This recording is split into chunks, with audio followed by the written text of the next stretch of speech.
감사합니다. 오늘 말씀은 요한복음 1장 1절부터 5절 말씀 되겠습니다.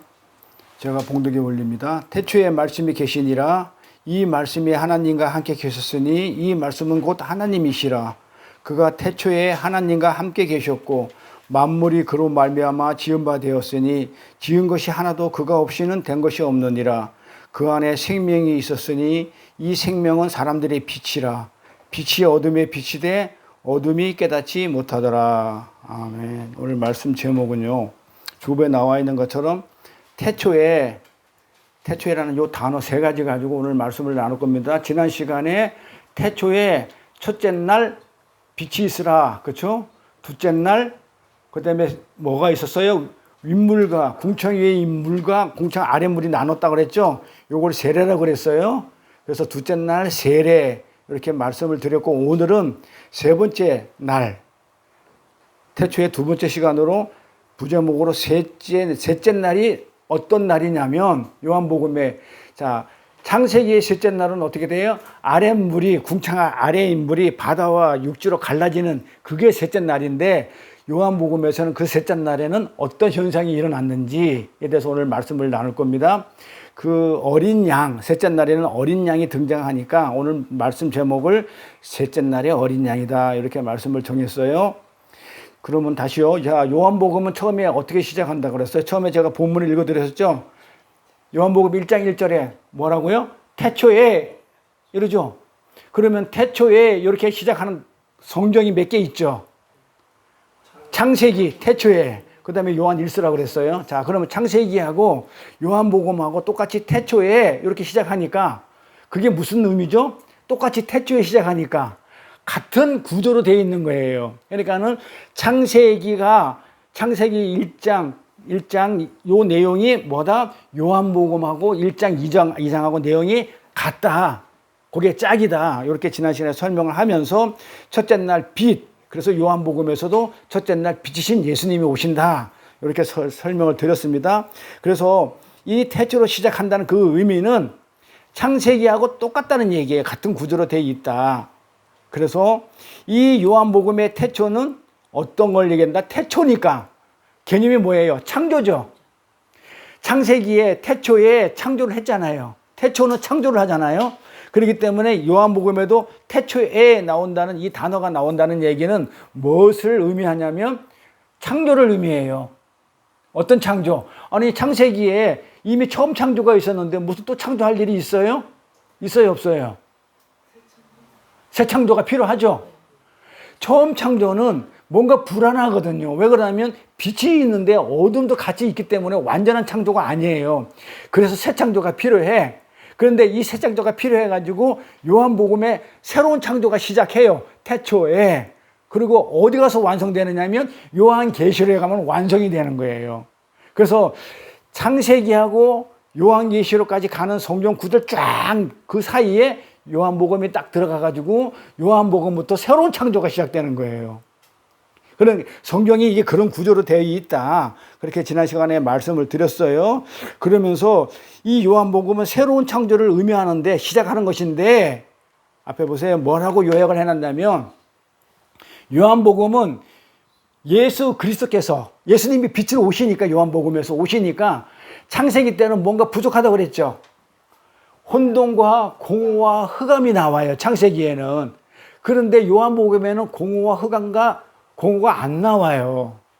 그러니까 창세기 때 나오는 이 혼돈과 공허와 흑암뿐인 이 세상 속에, 이 죄인들의 마음 속에 예수님이 오시는 거야. 어린 양이 오셔서 죄인들의 마음 속을 뚫고 들어오는 게 요한복음의 내용이에요. 오셔가지고 뭐 한다? 흑암뿐인 그들을 밝히시고, 그 다음에 혼돈스러운 곳에 틀을 세우시고, 공허한 곳에 하나님의 은혜로 채우시는 구속사역에 대해서 요한복음이 설명해 놓은 것이다. 그러니까 요한복음 전체 내용은 요거예요. 창세기에 태초에 똑같이 시작한단 말이에요. 요한복음은 똑같이 태초에 창세기로. 그러니까는 창세기는 처음 창조인데 어떤 상태에 있었냐면 혼돈과 공허와 흑암뿐인 그런 창세기에서 빛으로 오신 그 요한복음의 예수님이 흑암을 어떻게 해요? 빛으로 물러내, 어두움을. 그 다음에 혼돈이라는 얘기는 뭐예요? 혼돈은 질서가 없는 거야. 질서가 없는 곳에 틀을 세워.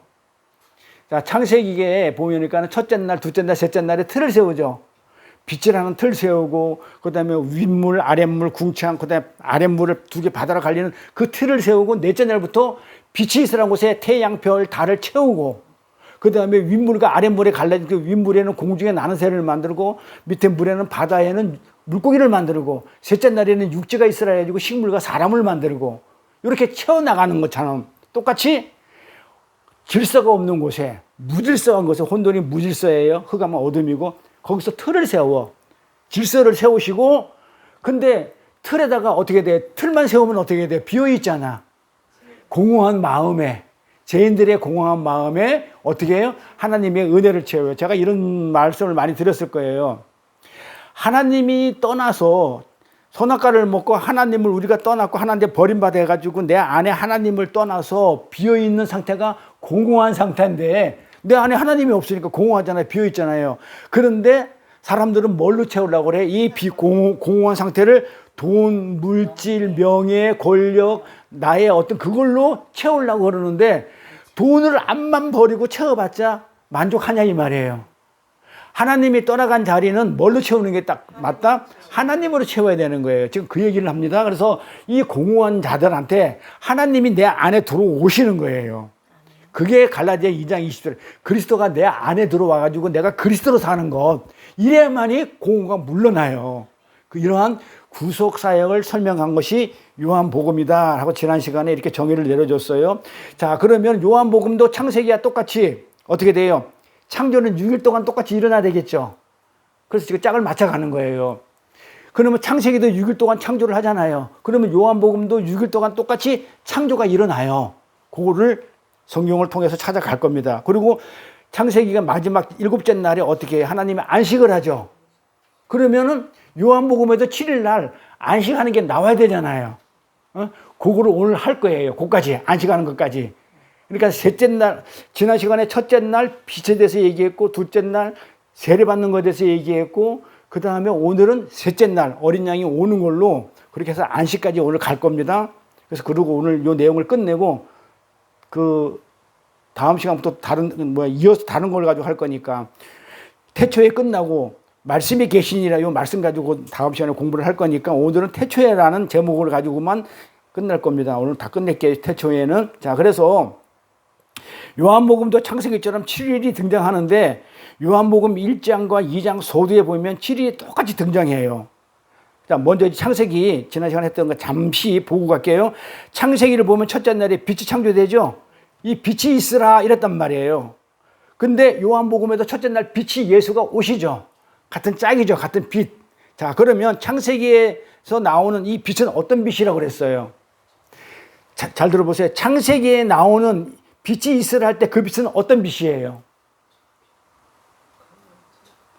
아니지. 그 빛을 제가 그랬잖아요. 오르하야. 오르하야. 이 빛이 있으라 할 때, 이게 구분이 안 되면 요한복음하고 연결이 안 돼요. 이거 굉장히 중요해요. 자, 빛이 있어. 이것 때문에 우리 첫 번째 스승하고 정몽이 두 번째 스승하고 엄청 싸워가지고 갈라졌다니까요.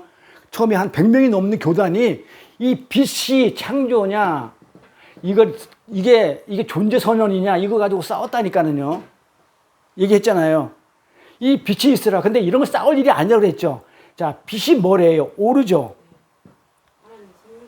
생명력. 이걸 오르라는 뜻은 뭐냐면 능력, 어떤 생명력, 이걸 얘기한다고 그랬어요. 그렇죠? 오르라는 뜻이. 그리고 이스라가 뭐야? 하야예요. 하야가 뭐야?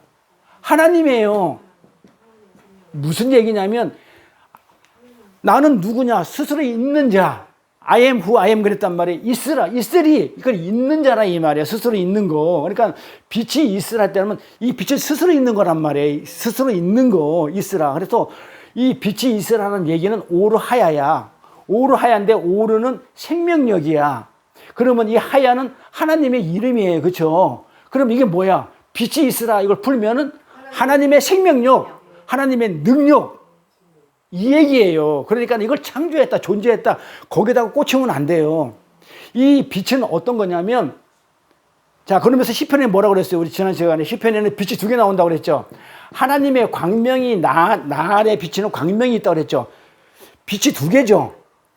태양에서 나오는 이 발광체에서 나오는 이 발광체 자체를 빛이라고 그래요.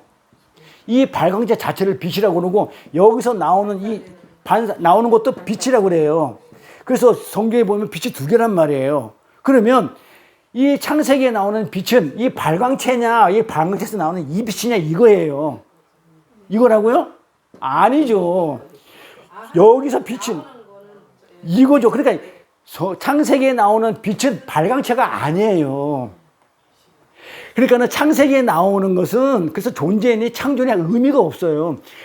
그 창세기에 나오는 빛이 있으라 할 때 이 오르는 생명력이에요. 우리가 알지 못하는 눈에 보이지 않는 어떤 것으로부터 발광체로부터 나오는 그 빛이에요. 발광체가 아니라는 거, 이게 중요해요. 그러면 진짜 발광체는 어디서 나오냐면 이 빛을 설명하는 요한복음에 참빛이 온다고요. 그 요한복음에 나오는 그 빛이 진짜 발광체예요. 그러니까 요한복음에 나오는 그 빛은 발광체의 빛이야. 그리고 창세기에 나오는 이 빛은 발광체에서 나오는 생명력이야. 요거 구분할 줄 알아야 돼요. 그래서 제가 그랬죠. 항상 성경은 신약이 주제지, 신약이 주인공이지, 구약이 주인공이 아니에요. 순서대로 그렇게 보는 게 아니에요. 그러니까는 모데러스가 먼저 졌다고 그래가지고, 아파트보다 먼저 져졌다고 그래가지고, 모데러스가 진짜가 아니에요. 구약은 신약을 설명하는 거예요. 그림이야, 그림 모형. 그러니까는 그 구약에 꽂히면 안 돼요.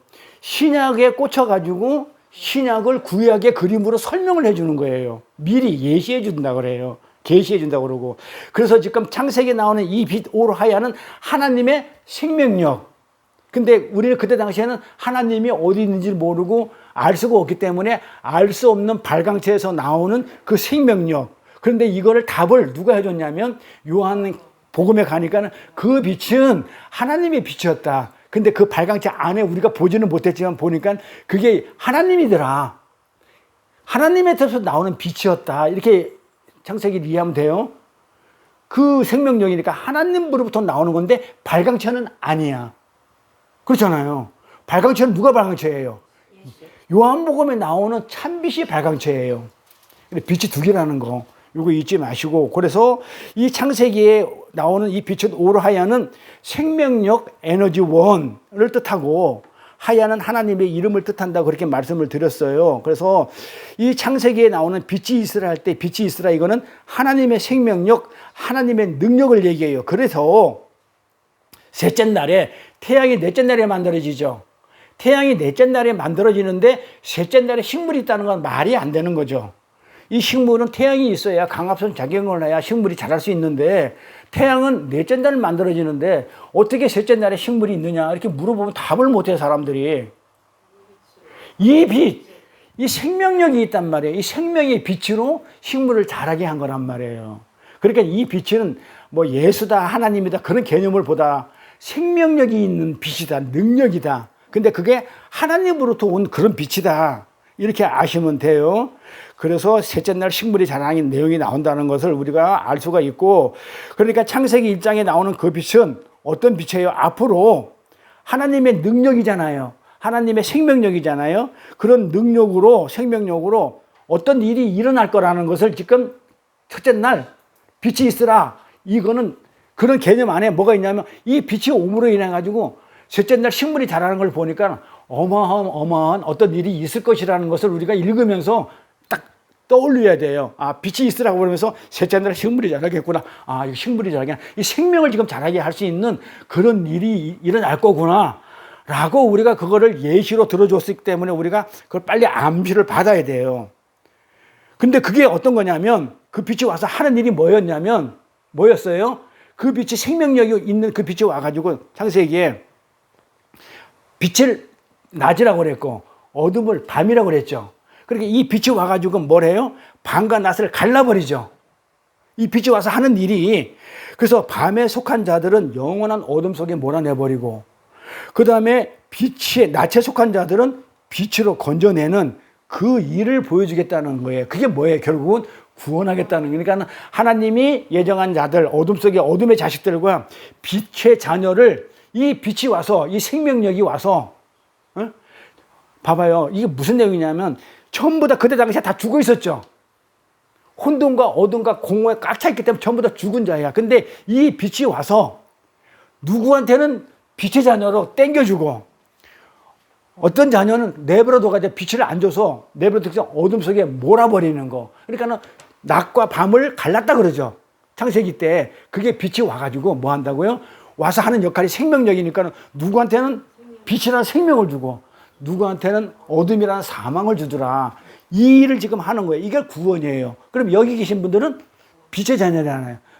똑같이 어둠 속에 있었어요. 죽어 있었어요. 흙이었었어요. 우리는 아무것도 아닌 존재였었어요. 그런데 그 빛이 와가지고 내 안에 들어오면 나는 빛의 자녀야. 근데 어둠의 자녀들은 그 빛이 안 가. 요 일을 하러 빛이 있으라 했다고요. 그래서 셋째 날에 식물이 자라는 거를 그림으로 보여주는 거예요. 아, 뭔가 구분해서 생명을 주는 거구나. 이렇게 미리 힌트해 줘요. 그래서 그 빛이 있으란 곳에 어둠이 공존한다 그래요. 본래 빛이 있으면 어둠이 있으면 돼야 안 돼요? 이 빛이 있으면 어둠은 금방 물러가게 돼 있대요. 그런데 왜 공존하느냐? 그 우리가 알고 있는 그 태양빛이라든지 그런 빛이 아닌 거예요. 생명력의 빛이기 때문에 어둠이라는 아직까지 생명이 없는 것들이 생명 있는 자들하고 같이 공존하더라. 그러니까 어둠이 있어야 빛이 어둠을 몰아내게 했기 때문에 그 일을 한 거란 말이에요. 그래서 다시 말해가지고 하나님은 빛이 있으라 하신 그곳에 어둠을 공존하게 하시죠. 공존하게 만드심으로 해가지고 이 빛이 어둠을 몰아내고 결국은 뭘 하겠다면 이 빛이 필요 없는 어둠을 몰아내는 역할을 하는 이 빛이 필요 없는 진짜 하늘 나라로 만들겠다는 그런 예시란 말이에요. 그걸 미리 힌트하는 거예요. 창세기에서. 만약에 전부 다 빛이 됐어. 빛의 자녀가 됐어. 생명을 다 가졌어. 그러면 이 빛이 하는 역할은 빛과 어둠을 갈라내는 일이죠. 그러면 어둠이 없는데 굳이 빛이 와서 갈릴 필요가 있어요? 그렇게 빛이 필요 없는 거예요. 그래서 하늘나라에 가면 아까 얘기했잖아요. 이 창세기 이 발광체에서 나오는 이 빛은 필요가 없어요. 왜? 하늘나라 가면 이 자체가 발광체가 하나님이기 때문에 하나님이 계신 이 자체가 빛이기 때문에 굳이 여기서 나오는 이 어둠을 가르는 낮과 밤을 가르는 이 빛은 필요가 없어지는 거예요. 그래서 이거를 하기 위해서 그 빛이 있으라 그 일을 하러 그 일 역할을 하는 게 그 빛이었다. 그렇게 알고 계시면 돼요. 그러면서 요한복음에는 새 창조죠. 처음 창조가 아니고 요한복음 새 창조 시작입니다. 새 창조 시작으로 말미암아 어떻게 하겠다는 거예요. 요한복음 내용은 어둠이 없는 하나님 나라가 어떻게 창조되는지 어둠이 없는 그 나라가 어떻게 창조되는지 힌트하고 있는 거란 말이에요. 요한복음에서. 자, 그러면 우리가 알고 있듯이 요한복음에서는 그 어둠을 나타내는 그 빛이 필요가 없죠. 왜? 발광체인 예수가 직접 왔으니까. 예수에서 나오는 그 빛은 필요가 없는 거예요. 발광체 자체가 빛으로 왔으니까. 그래서 그 얘기니까 새 창조에는 어둠이 없는 하나님 나라가 어떻게 창조되냐면 발광체가 직접 와가지고 빛의 주인이 직접 와가지고 창조될 것이라는 것을 미리 힌트해 주고 있어요. 그래서 그것이 요한복음에서 참빛이 육신을 입고 왔다. 그래서 요한복음은 창세기에는 그냥 빛이라고 그랬는데 요한복음에서 앞에다가 알레테이아 뭐라고 그랬어요? 진리, 참, 진리의 빛. 그래서 참이라는 단어가 들어가요. 진짜 빛. 그러니까 발광체가 직접 오신다 이 말이에요. 발광체에서 나오는 빛이 아니고 발광체 자체가 육신을 입고 오는 그런 내용을 창세기에서 지금 미리 어떻게 하는 거예요? 그림으로 보여주고 있는 게 빛이 있으라예요. 그리고 창세기 둘째 날에는 뭘 해요? 창세기 둘째 날에는 그러니까 우리 창세기는 그냥 우리가 그냥 그림으로 그냥 안 해도 돼요. 창세기 둘째 날에 뭐 했지 물어보면 막 어려운데 그냥 우리 그림으로 이해하면 돼요. 창세기 둘째 날에는 하늘은 보면 어떻게 됐어요? 궁창이 있죠. 궁창, 이걸 하늘이라고 그래요. 우리가 아는 하늘이야. 공간. 근데 이 궁창 위에 물이 있고 궁창 아래 물이 있어요. 처음에는 궁창이 없어. 이게 전부 다 하나였잖아요. 물이 하나였는데 이 궁창을 갖다가 가운데 넣어서 갈랐다고요. 윗물과 궁창, 윗물과 궁창 아랫물. 그래서 둘째 날 이걸 한다고요. 창세기가.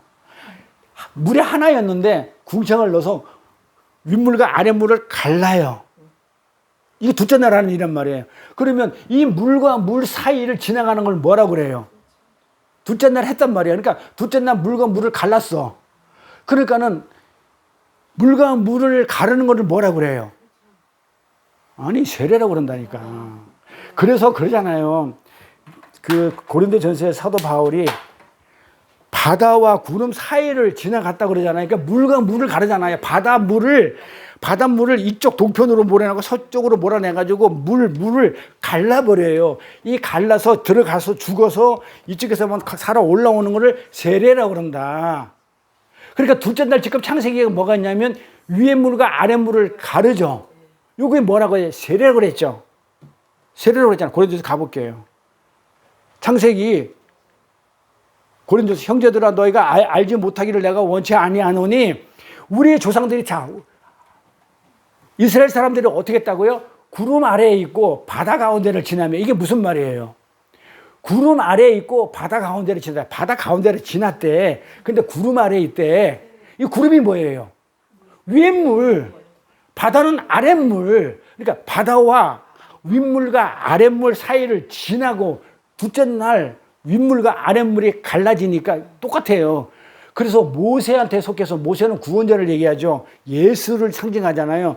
예수가 그렇게 했다는 거죠. 그러니까 구름과 바다에서 세례를 받고, 그러니까 구름은 윗물, 바다는 아랫물, 거기에서 어떻게 지나고 세례를 받고 세례라고 그런단 말이에요. 그러니까 뭐야?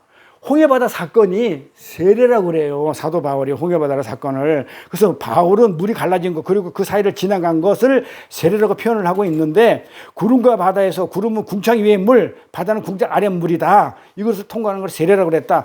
다른 말로 죄인들이 궁창 위의 물과 아래 물에 빠져가지고 모두 심판받아 다 죽는 거. 근데 하나님의 택한 자들만 세 사람에 대해서 올라오는 걸 요걸 세례라고 그러는데 요 사건이 어디서 일어나냐면 홍해바다 사건이에요. 자, 그러면 둘째 날에 윗물과 아랫물이 갈라졌다. 이걸 세례라고 그랬죠. 그래서 요한복음의 둘째 날 뭐 하냐고 예수님이요. 첫째 날 참빛으로 오신 육신일꾼 참빛으로 오시고 첫째 날, 둘째 날 뭐 하냐고 세례를 받으신다고요. 세례 요한한테.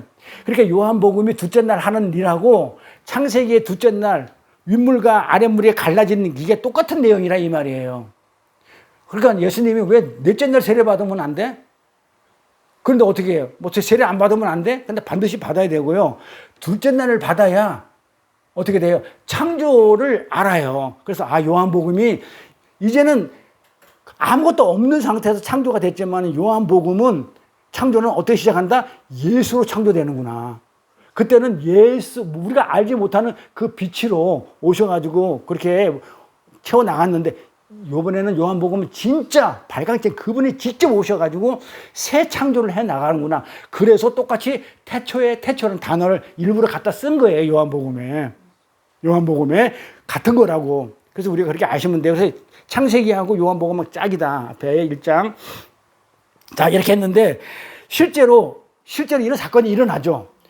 위에 물이 아래 물로 쏟아지는 사건이 일어나죠. 그게 어떤 사건이었다고 그랬어요? 노아의 홍수죠.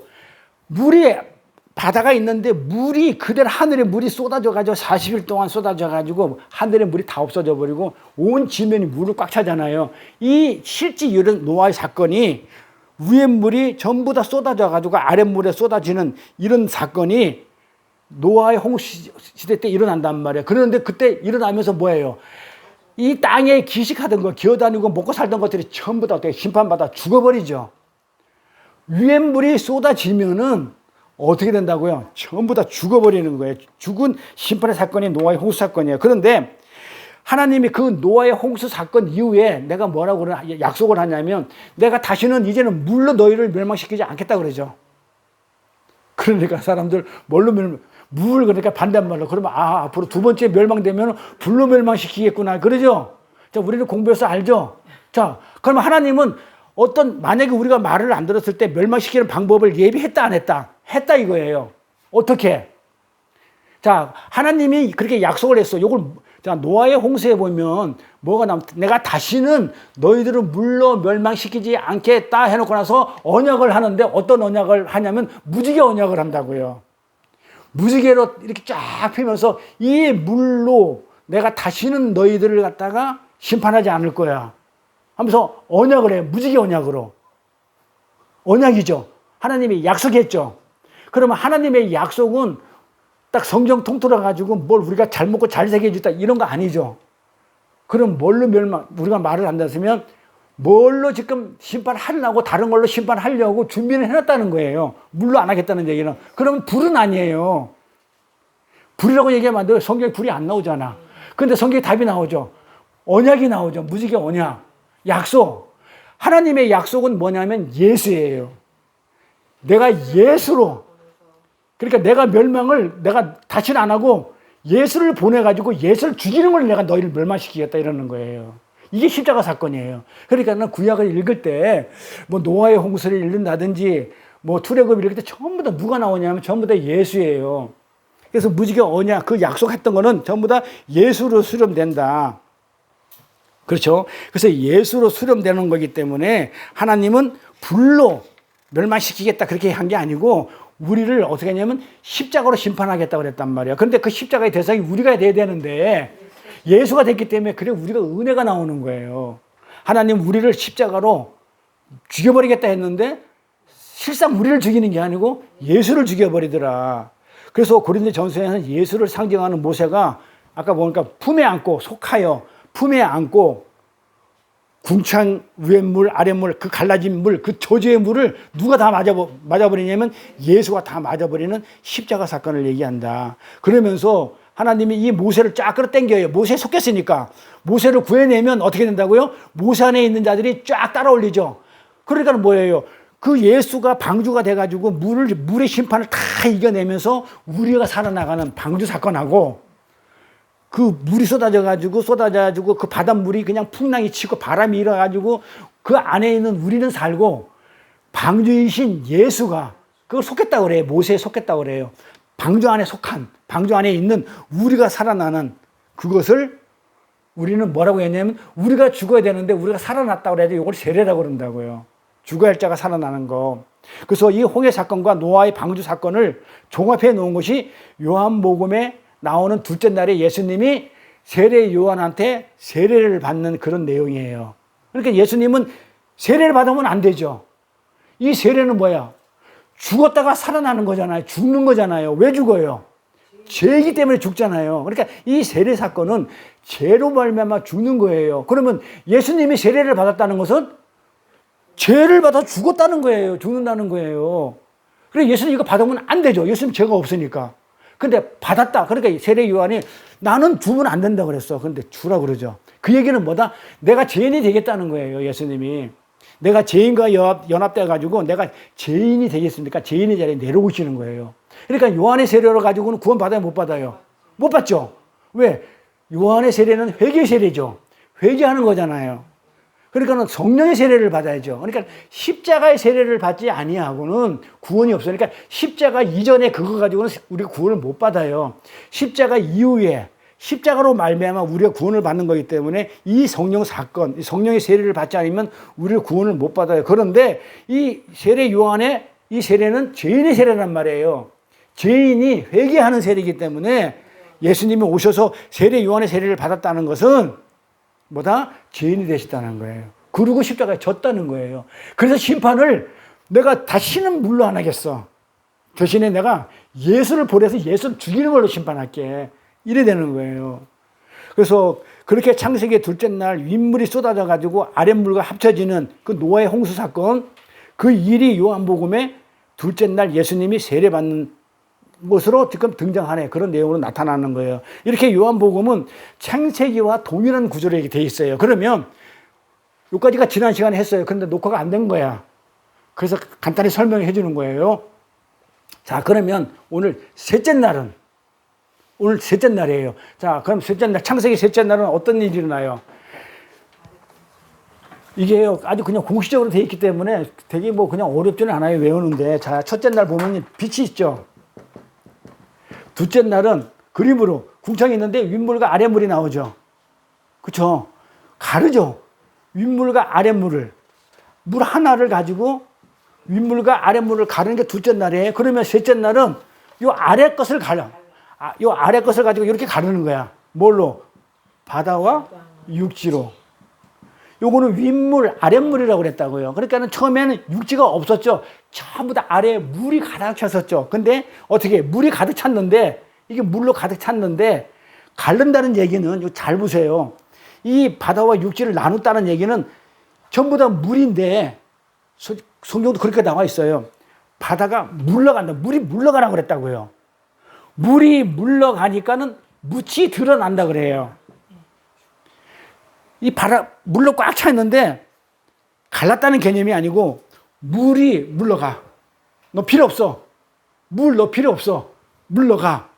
그리고 그러니까는 묻이 드러나더라. 이게 셋째 날 내용이에요. 그리고 넷째 날에는 태양과 별은 첫째 날 걸 채우는 것이고 다섯째 날은 위에 공중에 나는 새 아래에 물고기는 둘째 날을 공허를 채우는 것이고 이 셋째 날에는 여섯째 날에는 요 육지를 얘기하는 거기 때문에 무엇을 얘기하는 거기 때문에 요 땅에 식물과 생물과 인간이 존재하는 거. 그리고 7일째 안식. 창세기는 요 그림을 하나가 외워버리면 둘째 날 뭐 했어요? 그러면 뭐였지? 셋째 날 뭐였지? 외울 필요가 없어요. 아랫물을 갈랐단 말이에요. 아래 거를 바다와 육지로 갈랐어요. 셋째 날. 자, 이렇게 볼게요. 자, 뭐라고 했는지. 창세기 1장 9절을 어떻게 가르는지. 하나님이 가라사대 천하에 물이 한 곳으로 모였단 말이야. 근데 물을 한 곳으로 모이게 하고 하니까는 묻이 드러나라. 그래서 보기 좋았대. 묻이 드러나니까 거기 인간이 만들어지니까 물이 드러나라 하시면 그대로 됐어요. 그래서 묻을 땅이라 칭하고 모인 물을 바다로 했어. 그러니까 항상 성경에서 묻하면 하나님 나라를 상징해요. 땅. 그러니까 마른 땅. 출애굽할 때도 보니까 바다가 물이 갈라져 가지고 어떻게 했냐면 마른 땅을 걸어왔다 그래요. 그러니까 항상 성경에서는 땅, 마른 땅 이거는 하나님 나라의 도래를 얘기를 해요. 하나님 나라를 상징해요. 그러니까 바다는 뭐야? 바다는 심판을 얘기해요. 빠져 죽는 거 아까 그래 노아 형수가 윗물이 쏟아져 가지고 아랫물에 쏟아져 가지고 합쳐져 가지고 어떻게 됐다고요? 물로 심판을 했다고요. 바다로. 그래서 바다는 심판을 얘기한단 말이에요.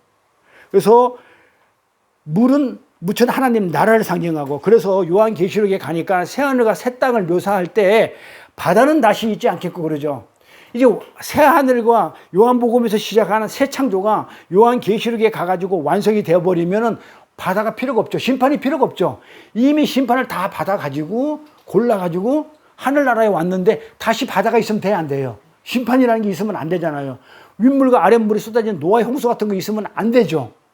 그 다시는 있지 않을 거예요. 다시는. 그래서 바다가 다시는 있지 않겠고 이렇게 표현한 거예요. 자, 계시록에 그렇게 해놨다니까요. 가볼게요. 21장 1절에 내가 새 하늘과, 그러니까 하늘과 땅만 있어. 근데 뭐가 없다? 바다는 없어. 그래, 처음 창조에는 뭐가 있어요? 처음 창조에는 하늘과 땅과 바다가 다 있어. 근데 새 창조가 완성이 될 때는 다시는 바다라는 심판이 없어요. 그래서 다시는 심판이 없겠고, 그래서 일부러 바다라는 단어를 가져다가 새 하늘과 새 땅을 지금 설명하고 있는 거예요. 그리고 출애굽에서도 보니까 이스라엘이 홍해를 건널 때 구원을 받을 때 저주의 바다가 갈라지고 마른 땅이 드러났다 이렇게 해요. 그러니까는 저주의 심판의 물, 그는 물러나고 하나님 나라가 도래되는 거예요. 그러니까 하나님 마른 땅이 났다니까 하나님 나라가 지금 다가오는 거. 이 출애굽이 이제 왜 육지가 마른 땅이라고 표현했는지 알겠죠? 굳이 성경에다가 바다가 갈라져가지고 걸어 나왔다면 되는데 왜 거기다가 마른 땅을 밟고 올라왔다 했는지 알겠죠? 하나님 나라가 왔다는 거, 하나님 나라에 지금 들어오고 있다 그런 내용이에요. 이렇게 구원을 묘사하는데 바다가 갈라지고 마른 땅이 드러났다고 일부러 마른 땅이라는 단어를 성경은 강조해서 표현을 해요. 자, 출애굽 가볼게요. 14장 모세가 바다 위로 손을 내밀어 밀었어. 바다에 밀고 이렇게 밀었어. 이렇게 바다를 보고 모세가 어떻게 했다고요? 밀었어. 민데 하나님이 어떻게 큰 동풍을 불어가지고 밤새도록 바닷물을 물러가게 하신다고 그러죠. 바닷물이 물러가게 하시니 물이 갈라져가지고 바다가 뭐가 됐냐면 마른 땅이 됐다고 그래요. 그러니까 굳이 이 말을 안 써도 돼요. 그냥 물이 갈라졌다. 그래서 걸어왔다 해도 되는데 굳이 마른 땅을 갖다 붙인다는 거는 그건 지금 하늘나라가 하늘나라가 지금 하늘나라 우리가 지금 가고 있어. 하늘나라가 도래하고 있어. 오고 있어. 지금 그 얘기를 하고 싶은 거예요. 이렇게. 그래서 바다와 물, 바다와 육지, 바다와 마른 땅 이렇게 대조적으로 지금 표현하고 있는데 시편 한번 가볼게요. 또 시편에서 뭐라고 해놨나? 봐봐요. 바다가 어떻게 물러가는지 잘 보세요. 심판의 바다가. 시편에 뭐라고 해놨냐면 유다는 우리 교인이죠. 우리 성도를 얘기하죠. 우리 유다 민족들 이스라엘. 유다나 이스라엘이 같은 거죠. 하나님의 자녀들. 유다는 여호와의 성소가 된대. 그러니까 하나님의 자녀는 하나님이 계시는 곳이 되고, 그 다음에 이스라엘 또 하나님의 자녀는 하나님 나라, 그 영토가 되었다 그래요. 자, 이스라엘은 하나님 나라에 살고 유다는 하나님 나라에 있는 그 성전에서 산다 이 말이에요. 자, 그런데 요걸 보고 바다가 어떻게 한다고요? 바다는 이를 보고 도망가 버리더라고요. 물러나더라 이 말이에요. 심판이 필요가 없어. 왜냐? 하나님의 자녀들은 벌써 성소가 돼버리고 하나님 나라에 와 있는데 바다가 굳이 있을 필요가 없어요. 없으니까 물러간다 이 말이에요. 도망가면 요단강, 이것도 강도 어떻게 해요? 다 물러가. 물이 필요 없어. 그러면서 산들은 땅이네. 산들은 순양같이 뛰어놀고 작은 산들은 어린 양같이 뛰었다. 그러니까는 바다가 물러가니까는 심판이 없으니까는 마음대로 자유하게 막 뛰어놀고 막 그냥 놀고 그냥 이렇게 기쁨으로 이렇게 사는 거예요. 천국에. 그러면서 바다 네가 왜 도망가? 도망가는 이유가 뭔데? 어찌미며 요단아 내가 물러가면 어찌미며 이렇게 한다고요. 그러니까 우리가 이제 하나님의 구원을 받게 되면 우리한테 심판이 없어요. 지금 그 얘기예요, 시편이. 그러니까 바다는 어떻게 돼? 심판을 상징한다. 물러간다. 이렇게. 그래서 성경에서 바다가 물러가고 그 바다가 마른 땅이 되는 것은 하나님 나라의 도래를 상징하는 거예요. 봐봐요. 하나님 나라잖아요. 하나님의 성소, 하나님의 땅에, 하나님 나라에 서 있기 때문에 바다는 물러가. 그러니까 바다가 물러가고 마른 땅이, 산이 있는 것은 하나님 나라를 설명하는 거다, 상징한다. 그래서 볼까요? 뭐라고 나왔냐면 창세기 4장에 하나님이 어떻게 해요? 바다가 물러가고 여기 셋째 날에 이 아래 물이 있었잖아요. 아래 물이 쏟아졌잖아요. 있는 상태에서 바닷물이 물러가니까 육지에서 뭐가 나는 거예요? 땅에서 그 풀과 씨 맺는 채소가 다 나더라 이 말이에요. 생명이 자라더라 이 말이에요. 뭐냐면 심판이 없으니까는 이제 어떻게 한다고요? 생명력으로. 그래서 요 창세기에 셋째 날 내용이 나오는 거예요. 그래서 땅이 풀과 각기 종류대로 씨 맺는 채소 각기 종류대로 씨 가진 열매를 나무를 낸다 이 말. 그러니까 바다가 물러가고 심판이 없으니까는 열매가 맺히는 거예요. 이 구원의 열매겠죠. 이렇게. 그래서 여기서 바다와 구별된 그 물에 그 땅에 하늘 나라에 풀과 씨 맺는 채소가 씨를 가진 열매 나무가 자란다는 걸 보고. 그런데 반면에 물러간 바다에는 뭐가 있겠어요? 땅에는 이 풀과 씨 맺는 채소가 막 자라. 생명력으로 막 자라. 셋째 날에. 그러면은 물러난 바다에는 뭐가 있겠냐고요? 있을 거 아니야. 어디 물러갔으니까. 처음 창조에는 완성된 창조에는 바다 자체가 없지만 창세기 창조는 바다가 어디 있을 거 아니에요. 완성이 안 됐으니까 불완전하니까 어딘가 빛이 공존하는 불완전한 창조가 있기 때문에. 그러니까 이 바다에는 뭐가 있겠냐고요. 어디 가서 물러나 있는데 물러서 바다에는 뭐가 있을까요? 그래서 창세기에 다 답이 있어요. 그러니까 창세기를 우리가 띄엄띄엄 봐서 그렇지 창세기에 보니까 바다가 어떻게 해요? 바다에 뭐가 있다고 그랬어요? 창세기에 보니까 그 물러난 바다에 하나님이 창세기 1장 20절 보세요. 하나님이 큰 물고기와 물에서 번성하여 움직이는 모든 생물을 그 종류대로 난리에 있는 모든 새는 그 종류대로 창조하시 하나님 보시기 좋았다. 그러니까 바다에 뭐가 있어요? 큰 물고기가 있다고 그러죠. 그러니까는 큰 물고기가 있다니까 뭐 상어도 있었고 고래도 있었고 뭐 불곰도 있었고 뭐 백곰도 있었고 뭐 이렇게 그렇게 뭐 그럴 수도 있어요. 큰 물고기를 했으니까 내용을 보면. 그렇죠. 그런데 여기 큰 물고기라고 번역된 원어 단어로 보면 탄닌이라고 나와요. 들어봤을 거예요. 탄닌. 계시록 가면 탄닌이 많이 나와요. 탄닌, 이걸 용을 탄닌이라고 그래요. 뱀을 탄닌이라고 그래요. 그래 바다의 괴물을 탄닌이라고 불러요. 그런데 여기 보면 원어를 보면 하나님이 탄닌과 이렇게 적어놨단 말이에요. 탄닌이라고. 그러면 번역은 큰 물고기를 하면 안 되고 어떻게 돼요? 뱀, 바다의 괴물을 집어넣었다고요. 그러니까 심판을 하는 거예요. 그 탄닌이라는 단어가 여기 들어가요. 원어에. 근데 창세기 탄닌이라는 단어를 보니까는 이게 뱀, 용, 물이더라. 근데 이게 이 탄닌이라는 단어가 창세기만 나오는 게 아니고 구약에 가면 많이 나와요. 몇 군데만 찾아볼게요.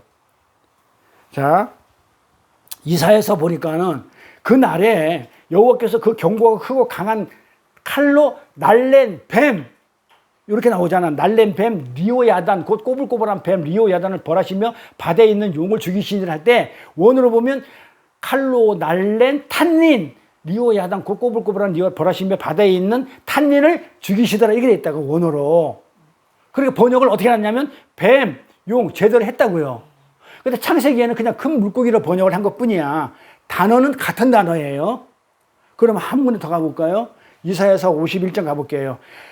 여호와의 팔이여 깨소서 깨소서 능력을 베푸소서 옛날 옛시대에 깨신 것 같이 하소서 라합을 점이시고 용을 찌르신 이가 어찌 주가 아니십니까? 응? 사탄, 마귀, 탄닌, 큰 물고기. 그래서 계시록에 가면 바다에서 물고기가 올라온다고 그래. 그게 용이 올라온다고 그래요. 그게 사탄이에요. 그게 탄닌이에요. 그 용을 찌르시는 어찌 주가 아니시냐니까 바다를 넓고 깊은 물을 말리시고, 자, 홍해 사건이죠. 물을 말리시고 바다 깊은 곳에서 길을 내셨고 구속 얻은 자들을 건너게 하시니까 어찌 주가 아니냐. 그런데 왜 우리가 이렇게 힘들게 그 용, 사탄, 마귀, 이 탄닌한테 힘들게 우리가 구속받게 하십니까? 그러니까 우리한테 능력을 베풀어 주옵소서 하면서 이사야가 얘기하는 거예요. 그렇죠? 이렇게 이 용, 이게 탄닌이에요. 그래서 계시록에 나올 때 바다에서 사는 큰 용이 나오더라 할 때 그 용, 탄닌. 그리고 물고기가 그러니까 물에는 그 탄닌이 있어요. 그러니까 바다는 심판을 받는 것이기 때문에 악이기 때문에 그 탄닌이 살아. 근데 공중에 있는 새나 또 위에 물에 살 때는 물고기에 살지만, 자, 그래서 창세기 1장 21절에 고래나 이런 거 커다란 물고기는 고래 같은 것도 상징할 수도 있지만 실제 어떻게 번역에 맞냐면 탄닌이라고 해놨기 때문에 용이나 뱀 이런 걸로 해석하는 게 맞다. 왜? 구속사 안에서 사탄이 우리를 구속 못하게 하는 그런 구속사 안에서는 바다라는 관점으로 볼 때 용, 뱀으로 그렇게 물고기를 큰 물고기로 보지 말고 용, 뱀, 바다, 괴물로 보는 게 맞다. 그러니까 창세기 1장 21절에서 바다에 탄닌이 들어가 있다는 것은 뭘 얘기하는 거예요? 하나님이 일부러 바다에 탄닌을 넣어둠으로 해가지고 뭔가 상징을 하는 거야. 지금 뭘 얘기하고 싶은 거예요? 심판? 그렇죠.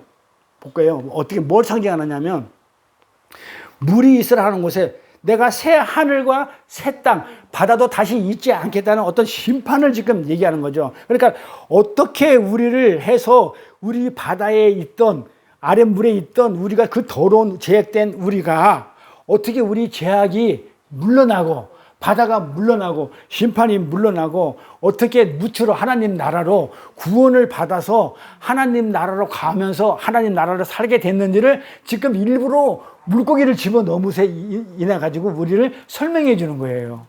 우리가 너가 지금 바다에서 죽어야 돼. 사탄으로 인해서. 그러면 네가 어떻게 살아났는지 그것을 설명해 주고 싶어서 일부러 물고기를 집어넣은 거예요. 그런데 우리가 어떻게 해서 하나님 나라를 살면 누리는 자가 될 수 있었어요?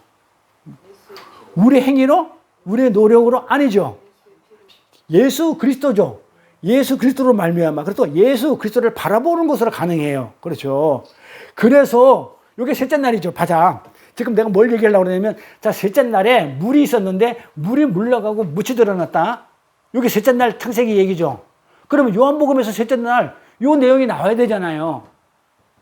그러니까 우리가 저주의 바다에서 심판을 받아야 되는데 탄닌이 들어간 사탄이 있는 곳에서 저주의 심판을 받아야 되는데 어떻게 우리가 육지가 드러나서 여기에서 우리가 하늘나라로 와게 됐는지를 알아라고 설명해 놓은 게 요한복음 3장 그 셋째 달 얘기예요. 그럼 우리가 어떻게 여기로 왔냐면 예수 그리스도의 은혜로 어린 양으로 말미암아 우리가 일로 온 거란 말이에요. 그거를 요한복음 설명해 줘요. 그래서 셋째 날에 요한복음이 뭐라고 얘기했냐면, 요한복음 셋째 날에 뭐냐면 어린 양이 나타나요. 자, 요거 이해돼야 돼요. 자, 셋째 날, 창세기 셋째 날에 어떻게 돼요? 심판인 바다가 물러나고 그 하늘나라가 묻이 드러난다 이 말이에요. 셋째 날, 창세기에서는. 그런데 그러면 우리는 어떻게 해서 하늘나라 묻이 있는 곳에 왔냐 이 말이에요. 누구에 의해서? 어린 양에 의해서. 그래서 셋째 날 요한복음에 어린 양이 등장한다 이 말이에요. 자, 볼게요. 요한복음 1장 35절 39절 또 이튿날 봐봐요. 여기 보세요. 그러니까 왜 제가 그랬죠. 왜 창세기에 6일 동안 창조하는 것을 요한복음에도 똑같이 6일이라고 내가 설명을 했냐면 그걸 설명해 준다고 그랬죠. 어? 제가 설명해 준다고 그랬죠. 자, 그러면 첫째 날 봅시다. 자, 창세기 첫째 날 빛이 있었어. 이거 구분해 드릴게요. 창세기하고 요한복음 첫째 날 이 빛이야. 맞죠? 여기 빛이 있었어. 그 다음에 둘째 날 뭐가 있었어요? 윗물 아랫물 갈라지는 요거 세례죠. 그러니까 요한복음에 세례 사건 나오죠. 둘째 날. 잘 보세요. 그 다음에 이튿날이야. 그 다음에 이튿날이면 셋째 날이야. 봐봐요. 첫째 날 빛이 있었어. 창세기 요한복음에 참빛이 왔단 말이에요. 첫째 날. 둘째 날 예수님이 세례를 받아요. 그러면 세례가 창세기에 윗물 아랫물이 갈라지는 거야. 같은 짝이란 말이에요. 그러면 창세기의 셋째 날은 또 뭐였단 말이에요. 지금 아랫물이 갈라져요. 바닷물이 물러나고 하늘나라가 왔어요. 묻이 드러났다는 얘기예요. 그러니까 하늘나라가 왔다는 거예요. 하늘나라가 누구예요? 하나님이잖아요. 그러니까 지금 예수가 오는 거예요, 지금. 하늘나라인 예수가 지금 오시는 거예요. 어떻게? 어린 양으로. 그러니까 어린 양을 보라 그런단 말이에요. 어린 양이 왔다 지금 그러는 거예요. 그러니까 지금 이 날이 셋째 날이에요. 봐봐요. 그러면 봐봐요. 이게 셋째 날이에요. 그럼 넷째 날에는 뭐가 있을까요? 넷째 날에는 다섯째 날, 여섯째 날은 7일째는 안식이고 넷째 날에는 첫째 날을 채운다고 그랬죠. 이 빛이 있을 때 창세기 넷째 날은 태양, 달, 별 이런 거 빛을 채운다고요. 그 다음에 다섯째 날은 뭘 채워요? 둘째 날 걸 채우죠. 위에 공중에서 물에 있는 바다 물고기를 채우죠. 지금 뭐야? 넷째, 다섯, 여섯째 날 공허를 채우는 거죠. 여섯째 날 뭐예요? 무태다가 땅에다가 식물이 자라게 했단 말이에요. 여기 셋째 날에. 마찬가지로 여섯째 날에 식물이 자란단 말이에요. 채우는 거란 말이에요. 그러면, 그리고 일곱째 날에 안식을 해요. 자, 봅시다. 그러면, 어떻게 요한복음이 일곱째 날까지 돼 있냐? 창세기처럼. 첫째 날, 둘째 날, 셋째 날, 넷째 날, 다섯, 여섯, 일곱째 날 어떻게 돼 있냐? 첫째 날 빛 똑같아요. 둘째 날 세례 받는 거 똑같아요. 셋째 날 예수가 오시는 게 똑같아요. 하늘나라가 도래했단 말이에요. 바다가 심판이 물러나가고 묻이 드러났다 이 말이에요. 그러니까 어린 양인 하늘나라가 온 거예요. 짝이죠. 자, 넷째 날 채우죠. 빛을. 다 채우죠. 그래서 넷째 날에 누가 나오냐면 제자들이 나와요. 제자들이 나와가지고 나다나엘 그 다음에 빌립을 불러요. 채워요. 채우는 거예요. 전부 다. 그리고 제자들을 채우고 마지막 날에 제자들 다 채운 다음에 마지막 날에 가가지고 요한복음에 가나 혼인잔치를 해요.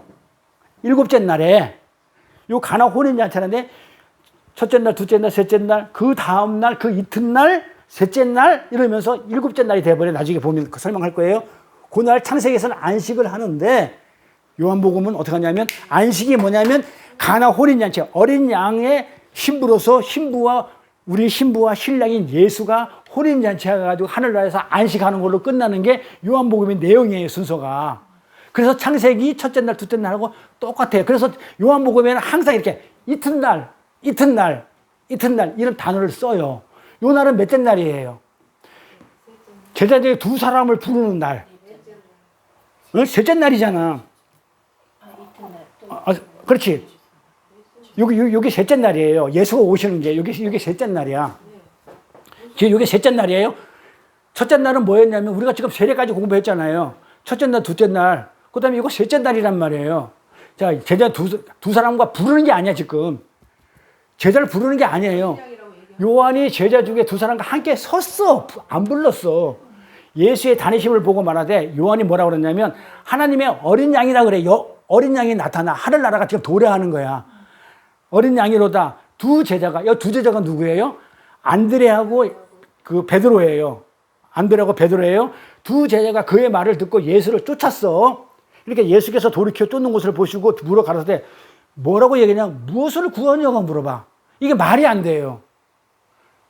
아니 내가 쫓아왔어. 저기 어린 양이야. 그래서 쫓아갔어. 그러면 당신 혹시 찾는 게 무엇입니까? 그러니까 예수님이 나를 따라왔는데 내가 누군지 알고 따라왔느냐? 나한테 뭘 찾느냐? 이렇게 물어봐야 되잖아. 근데 느닷없이 뭘 원하느냐? 이렇게 한단 말이에요. 뭘 원하느냐? 이렇게 얘기해요. 뭘 원하느냐? 뭘 원하느냐? 찾아와. 쫓아오면 누구를 찾는데? 나 찾아와. 이런 식으로 물어봐야 되잖아요. 그런데 뜬금없는 얘기가 나와요. 무엇을 구하냐? 뭘 원하느냐? What do you want? 이런단 말이에요. 그러니까는 뭐라고 하냐? 라삐요, 선생이요. 이러면서 어디 계시노니까 그래. 아니, 무엇을 찾느냐? 그러니까는, 이거 따라와가지고는, 보여 안 보인다는 거야. 어디 계시니? 안 보인다는 거예요. 소경이라는 거예요. 그러니까 여기 문장이 이렇게 요한복음이 내용을 단어 하나 굉장히 뜯어봐야 알아요. 어디 계시오니까 안 보이는 거야. 소경이야. 지금 뭔가 지금 암시. 그런데 또 성경을 보세요. 가라 열고 라삐는 번역하면 이걸 붙여놨어 또 성경에다가. 굳이 이걸 라삐는 번역하면 선생이라 이걸 왜 붙여놨냐고요. 그러니까 이걸 갖다가 이걸 번역을 할 때 그냥 선생이라고 안 하고 라삐를 했기 때문에 다시 한번 더 번역을 해주는 것 같다. 그거 아니라니까요. 성경은 뭔가 이유가 있어요. 라삐를 번역하면 선생이라. 예수께서 가라사대 와보라 이래요. come and see. 와서 보라 이란단 말이에요. 그러므로 저희가 가서 계신 데를 보고 그날 함께, 여기서는 못 봤어. 근데 와 보라 그랬단 말이에요. 그날 함께 거했다는 게 중요해요. 근데 제 10실에 10실에 자 이거 해석할 수 있어요? 이거요 읽어보면 이게 무슨 말이야 이런다고. 이게요 레이기보다 더 어려워. 자 요한이 지금 서 있단 말이에요. 이게 서 있어. 제자들하고 이렇게 딱 서 있는데 서 있다가 두 제자에게 베드로하고 안드레가 요한의 제자, 그러니까 보라 누가 오고 있어. 보라 세상 죄를 지고 간 어린 양이다. 하나님 도래가 됐다. 이렇게 어린 양이다. 이렇게 얘기한단 말이에요. 이렇게 하였어요. 그러니까 서서 보라 그러면 생각나는 게 있어야 돼. 항상. 제가 이래서 섰다가 했죠. 자, 서서 보라는 내용이 딱 있으면 이런 내용이 나오면 빨리 떠오르는 게 서서 보는 게 뭐야? 아니지. 서서 보라 그러면요. 홍해 바다 앞에서 이 이스라엘 백성들이 바다를 보고 왜 우리를 여기까지 끌고 왔느냐, 죽이니 살리니 우리 차라리 돌아가겠다 이럴 때 모세가 하는 얘기예요. 너희는 가만히 있어. 여호와 하나님께서 하시는 것을 서서 보라 그래요. 가볼게요. 자, 그래서 가만히 서서 여호와 행하시는 것을 보는 거예요. 그러니까는 이 구원은 우리가 뭘 하는 게 아니에요. 가만히 하나님께서 하시는 것을 보는 거예요. 그러니까 하나님이 하신 건 십자가를 하셨겠지만 어쨌든 간에 하나님이 하시는 것을 서서 보는 거예요. 지금 어린 양이 하나님이에요. 예수. 어린 양이 오는 것이 지금 어떻게 하는지 가만히 봐. 어린 양이. 서서 보라 이 말이에요. 가만히 서서. 그런데 그래서 서서 보고 하는 것을 어떻게 보는 것인데 만약에 보지를 못해. 그래서 깨닫지를 못해. 그러면 어떻게 해요? 보고도 깨닫지 못하면 그 어린 양이 예수님이 직접 찾아가가지고 어떻게 돼요? 그 자를 말씀으로 능력으로 깨닫게 해줘요. 그런 내용이에요. 능력으로 깨닫게 해주시는 거예요. 예수님과 함께 거하면서. 그러니까 그래서 그 어린 양으로 말미암아 우리는 조경, 무지, 하나님을 알지 못하는 무지, 죄악, 어둠 속에서 그게 어디예요? 바다죠. 바다 속에서 심판을 받을 바다 속에서 우리가 벗어날 수 있었던 거예요. 그리고 하나님 나라로 옮길 수 있었던 게 바다가 물러가고 무지 드러났다는 셋째 날 창세기 얘기란 말이에요. 그 심판이 물러가고 무지와 죄악 속에 있어 심판을 바다를 우리가 그 바다가 물러갔기 때문에 우리는 무태에 속한 하나님 나라에 속한 자가 됐다 이 말이에요. 그것이 창세기 셋째 날을 의미하고 있는데 물이 물러나고 무지 드러나는 거. 즉 바다의 저주의 바다 물이 물러나고 하늘나라가 상징하는 것이 물이 드러나는 것이 셋째 날이에요. 그래서 요한복음 셋째 날에 요한이 제자들에게 뭐냐면 세상 죄를 지고 가는 하나님의 어린 양이라고 이게 말한 것은 제자들아 이스라엘이 애굽에서 어린 양의 피로 구출을 받아 나올 때 그거는 진짜 어린 양 아니죠. 양의 피였죠. 그 구원을 받을 때 어린 양의 피로 애굽에서 6월절에 구출을 받아 나올 때 어린 양의 그 피가 아닌 진짜 어린 양. 그 어린 양이 아니고 맹맹맹 거리는 염소 새끼 같은 닮은 그 어린 양 말고 진짜 어린 양. 너희들이 지금까지 제사를 드렸던 그 잡아서 드렸던 동물 어린 양. 이거 어린 양 그 상징적으로 드렸던 그 모형으로 드렸던 그 어린 양 말고 진짜 어린 양, 그 어린 양을 보라는 거예요, 지금. 그 어린 양을 보라. 이렇게 얘기하는 거예요. 그러니까 지금 여기서 지금 엄청난 복음이 쏟아지는 거예요. 십자가 사건이. 그랬더니,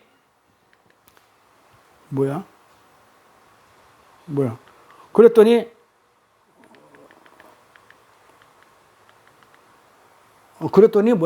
그랬더니 두 제자가 쫓아가죠. 그랬더니 어린 양을 보라 그러니까는 두 제자가 쫓아가죠. 자, 이거 전에 이거 빠뜨렸는데 어디 갔어? 출애굽기. 이거 봐봐요. 구원에 대해서. 자, 출애굽기 구원 안 넘어 설명 안 하는데, 자, 그들이 모세에게 이르되 애굽에서 매장지가 없으므로 홍해바다 앞에서 당신이 우리를 이끌어내서 이 강에서 죽게 하느냐? 어찌하여 당신이 우리를 애굽에서 이끌어내 이같이 우리에게 하느냐? 우리가 애굽에서 당신에게 고한 말이 이것이 아니다. 이러기를 우리를 버려두라. 우리 가겠다. 우리가 애굽 사람을 섬길 것이라. 차라리 애굽 사람을 섬길 것이니까 내버려둬. 애굽 사람을 섬기는 것이 광야에서 죽는 것보다 낫겠노라 하면서 모세가 백성에게 이르되 너희는 두려워 말고 가만히 서서 그러니까 구원은 어떻게 일어나냐면 가만히 서서 여호와께 오늘 너희를 위해서 행하시는 구원을 보라. 그러니까 구원은 하나님이 가만히 서서 행하시는 것을 보는 거예요. 그러니까 구원은 딸리 있지 않아요. 그럼 내가 뭘 해가지고 구원받는다 그런 거 없어요. 여기서 보면 출애굽기에 보면 구원은 가만히 서서 하나님이 행하시는 것을 보는 것 이렇게 얘기해요. 그랬더니 어떻게 해요? 두 제자가 어떻게 돼요? 와서 보라 그랬더만은 요한이 제자 보고 가서 어린 양이다. 가서 보라 했더만 어떻게 돼? 이 제자들이. 그랬더니 두 제자가 예수님을 쫓아가죠. 그런데 예수님이 뭐라고 그래요? 그 두 제에게 너희들은 무엇을 구하느냐? 이렇게 물어요. 무엇을 구하느냐? 쫓으니까 어린 양이다. 가서 보라. 가만히 서서 봐. 구원은 그렇게 일어나는 거야. 이렇게 설명했는데 이들이 쫓아가. 가만히 있어야 되는데 쫓아간단 말이에요. 쫓아서 가서 뭐 하냐면 쫓아오니까 너희가 무엇을 구하느냐 이렇게 물어요. 나를 쫓아오는 사람들에게 너희는 누구냐, 누구를 찾느냐, 나를 찾는 거 맞냐 이렇게 물어봐야 되는데 무엇을 구하느냐 이렇게 물으면 안 되잖아요. 근데 무엇을 구하느냐 이렇게 물어보는 주님은 두 제자의 마음을 알았던 거예요. 무슨 얘기냐? 그 제자들은 여전히 누구를 쫓느냐보다 누굴 따르느냐 보다도 그를 쫓아서 무엇을 얻을 수 있느냐를 갖다가 마음속에 있기 때문에 선생이랑 따라오면서 얘기를 하는 거야. 무엇을 구하느냐, 무엇을 원하느냐. 이렇게 제자들 마음을 간파한 거예요, 예수님이. 그래서 예수님이 넌 누구를 쫓아오니? 이게 아니라 무엇을 원하느냐 이렇게 물어본 거란 말이에요. 그랬더니 제자들이 하는 얘기가 라삐요, 어디 계시오니까 그래요. 어디 계시냐고 물어봐. 이렇게 질문을 해요. 그리고는 가로 열고 성경은 뭐라고 설명을 덧붙이자면 랍비는 번역하니까 선생이더라 이렇게 번역을 해요. 이 말은 제자들이 무엇을 원하느냐 이렇게 물어보는 예수님 말에 당신은 선생이니까 어떻게 하란 말이야? 우리가 당신한테 뭔가를 배우기를 원합니다 이러는 거야. 당신은 선생이니까 랍비니까 내 선생님한테 우리가 뭔가를 뵙기를 원한다 이거예요. 뭔가 배우는 것을 원한다는 거예요. 이렇게 예수님을 나의 유익을 위해서 내가 뭐가 배워가지고 내가 뭐 챙기자 하는 이 유익을 위해서 무엇을 배울 수 있는 스승으로 생각했다는 뜻이에요. 예수님을 하나님으로 생각 안 하는가? 어린 양을 봐라 했는데 못 봐. 못 보고 뭘로 봐? 선생으로 보더라 이거예요. 하나님으로 못 보더라 이거예요. 그러니까 아직까지 뭐예요? 스승으로만 생각할 수 있는, 뭔가 가르쳐 줄 수 있는 스승으로만 생각했다는 얘기는 아직까지 까막눈인 거예요. 이게 소경인 거예요. 그래서 어디 계시냐니까 안 보이는 거예요. 그랬더니 예수님이 뭐라고 그래요? 와 보라 그래요. 와 보라. Come and see 이런단 말이에요. 그리고 그 날을 예수님이 그들과 함께 지내세요. 함께 거해요. 와서 보라고 나고. 그리고 요한이 그때가 10시였다고 이렇게 뜬금없이 시간을 기록해. 아니 여기다가 이 내용하고 맞아요? 자, 스승인 줄 알고 왔어가지고 내가 뭐 배우고자, 내 유익에서 뭐가 배우고자 해서 스승이라고 여겼는데 소경이 돼가지고 하나님을 못 알아봤어. 그러니까 어디 있냐고 물어봤어. 소경이야. 그래서 예수님이 와서 소경이니까 너 와봐. 내가 보여줄게. 그래서 보여줬어. 와보라 해가지고. 그래서 함께 지냈어. 지냈는데 뜬금없이 그때가 10시라고 그래요. 이게 왜 나와야 돼? 제10시더라. 이 시간이 왜 나오냐 이 말이에요. 이 지금 10시라고 그러면은 항상 6을 빼면 돼요. 저녁 6시를 얘기해요. 저녁 4시쯤 돼요. 6을 빼면. 여기다가 왜 기록을 해놨냐면 예수님과 함께 거하는 그 시간에 잘 보세요. 함께 거하니까 그때가 10시야. 그러니까 예수님과 함께 거하는 그 시간에 그들이 어떻게 됐냐면 눈이 띄었다는 거예요. 그 소경이었던 것들이 그러니까 변했다는 거예요. 그러니까 변한 것을 지금 보여주는데 열이라는 숫자가 중요하지 않아요. 시간이. 그 때가 중요해요. 그러니까 그 10시라는 그 때가 중요한 거예요. 그래서 유대인들은 어떤 순간을 강조할 때 뭐 꼭 뭐 15, 뭐 이런 개념이 아니고 그 시간을 때를 기록을 해줘요. 그 강조할 때 그렇게 써요. 그래서 숫자는 그 때를 얘기하는 겁니다. 어느 때라고요?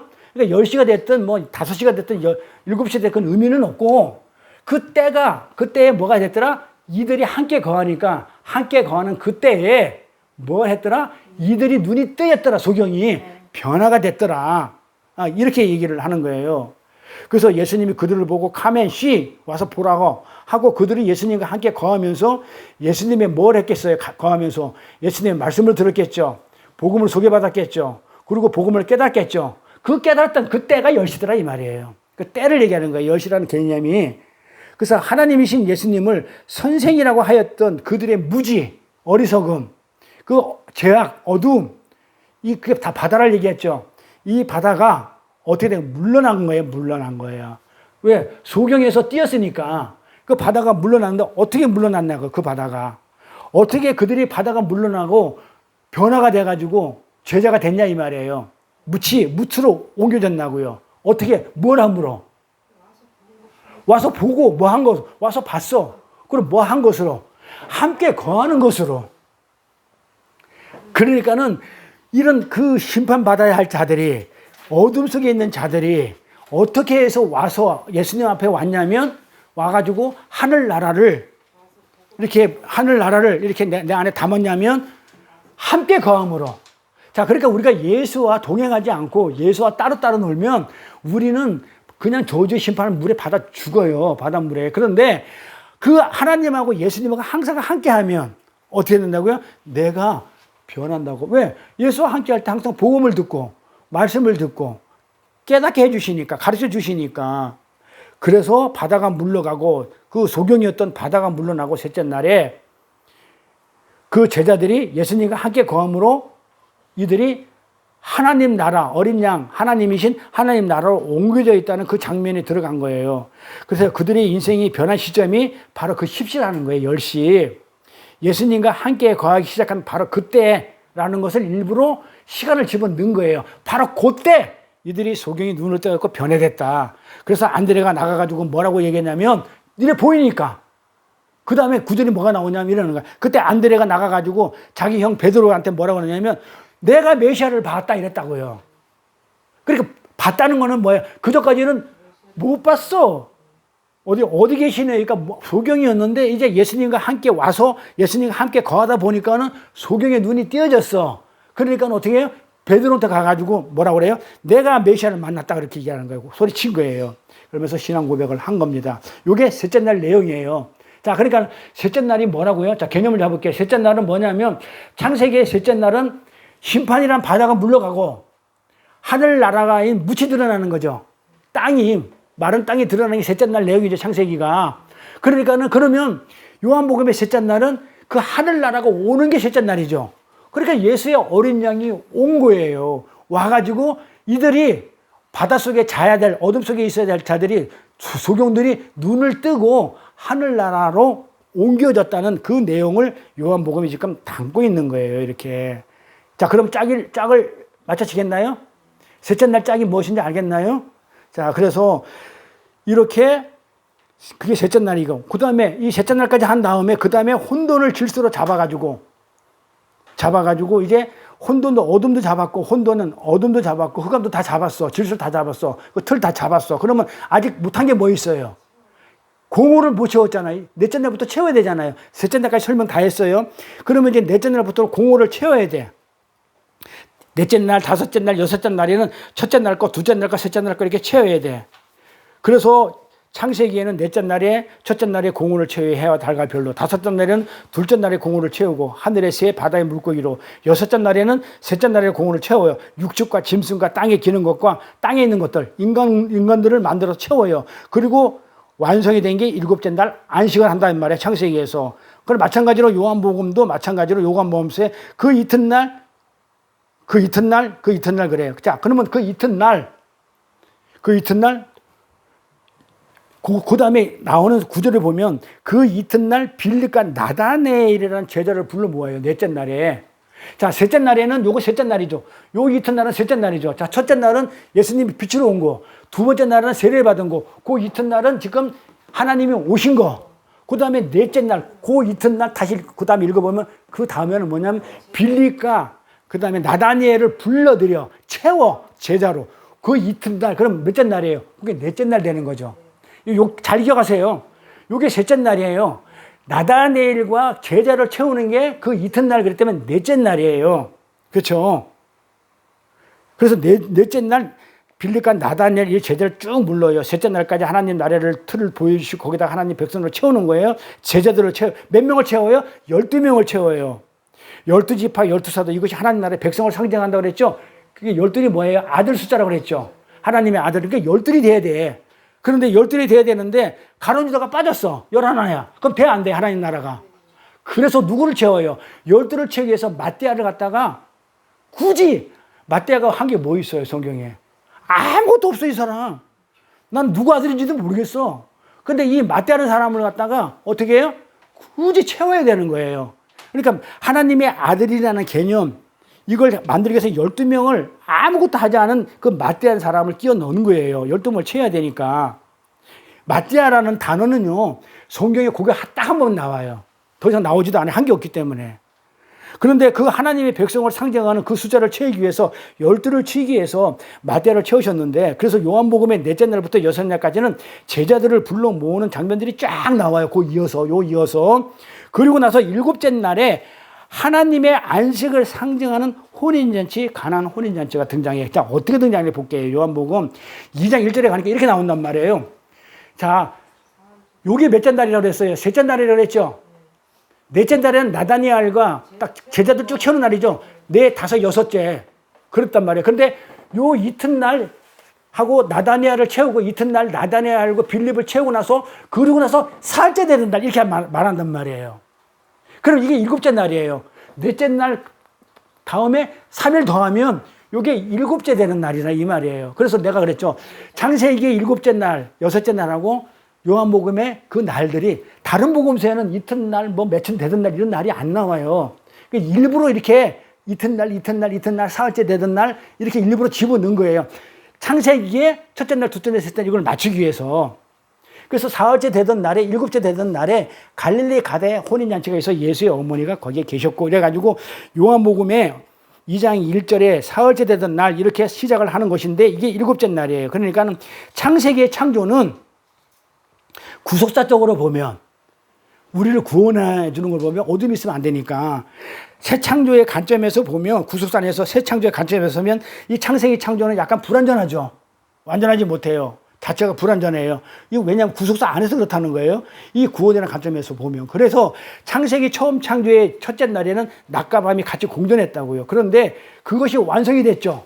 밤이 없고 낮만 있는, 빛만 있는 요한계시록에 가면 밤이 더 이상 없는 새하늘과 새 땅으로 이어져요. 그리고 둘째 날 궁창으로 말미암아 모든 인간들이 둘째 날에 저주받아 윗물이 아랫물에 쏟아져 가지고 저주받아 주가 되는 그 물로 주가 되는데 그 궁창의 물을 누가 맞아요?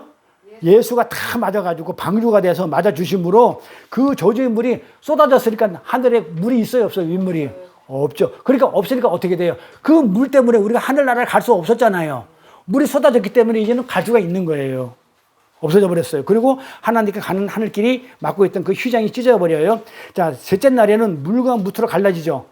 땅, 바다와 육지로 갈라지는데 바다와 육지. 근데 이 바다가 물러가고 물이 어떻게 드러났는지, 어떻게 드러나요? 하나님 나라가 어떻게 와요? 예수가 오심으로. 그게 셋째 날에 그래서 요한복음에 셋째 날에 예수가 온다는 내용이 들어가 있는 거예요. 그래서 물이 어떻게 드러나게 되었는지를 다시는 바다가 있지 않는 새하늘과 새 땅으로 어떻게 가는가를 창세기부터 요한계시록까지 쭉 기록해 놓은 게 성경인데 그 사이에 요한복음이 들어가서 그 일은 바로 이 빛이신 참빛, 엘레타이아 진리신 이 진짜 빛, 발광체이신 예수가 오셔서 이루어내셨다고 요한복음이 그렇게 지금 그것을 설명하고 있는 거예요. 그래서 성경은 이렇게 예수 그리스도와 그로 말미암은 구원, 하나님의 은혜, 거기에 대해서만 기록되어 있어요. 다른 내용은 없어요, 성경은. 그 요한복음 이렇게 구속사의 관점에서 영적으로 설명된 책이기 때문에 쉽지가 않아요. 그렇지만 우리가 처음 말한 것처럼 요한복음의 기록 목적이 뭐예요? 오직 생명이죠. 우리가 예수고 믿음으로 말미암아 생명이 생기는 거죠. 예수를 믿는 믿음으로 말미암아 우리가 생명을 얻는다 그랬단 말이에요. 그게 복이라고 그랬고 요한복음에 얘기하는 것. 그래서 오직 기록 목적인 예수, 그다음에 믿음, 예수를 믿는 믿음, 그다음에 그로 말미암아 우리한테 올 그 생명을 우리가 울타리를 가지고 우리가 한 절 한 절 한 절 공부해 나가면 이 요한복음처럼 은혜로운 책이 없어요. 영적인 거기 때문에 우리 영적 계속이 자리 잡아가지고 정말 우리가 여기서 평강과 희락을 느껴요. 희열을 느껴요. 그래서 그 예로 요한계시록만 읽어도 희열을 느끼는데 요한복음 읽으면 더 깊어요.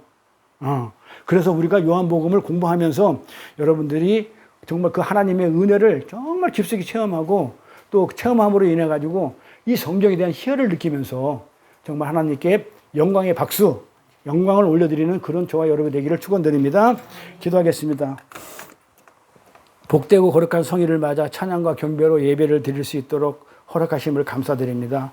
처음 창조에는 혼돈과 어둠과 공으로 가득 찬 저희들의 심령에 빛이 있으라 하시면서 빛을 주시겠다고 한 그 약속을 지키기 위해 진짜 참빛인 예수께서 육신의 몸을 입고 실체로 그렇게 이 땅에 오셔서 이 땅의 죄인들을 위해 친히 궁창 위의 물과 궁창 아래의 물로 우리의 죄인들의 세례를 대신 받으시고 십자가를 지심으로 죽어야 할 저희들이 살아나는 그 요한복음의 빛으로 오신 첫째 날과 또 세례를 받으시는 둘째 날의 의미와 또 저주의 심판 바닷물을 몰아내고 하늘나라의 뭇을 드러내는 셋째 날의 어린 양 나타나심을 하나님 나라의 도래를 온 천의 만민에게 알리기에 저희들이 힘쓰게 하시고 진정한 감사와 찬양으로 하나님께 영광을 올려드리는 올바른 신앙인의 삶을 살아가는 참 성도들이 될 수 있도록 인도하여 주옵소서. 감사드리며 거룩하신 우리 주 예수 그리스도 이름 받들어 기도드려 싸움나이다. 아멘. 영원하신 나의 기업 찬송하면서 봉헌드리겠습니다.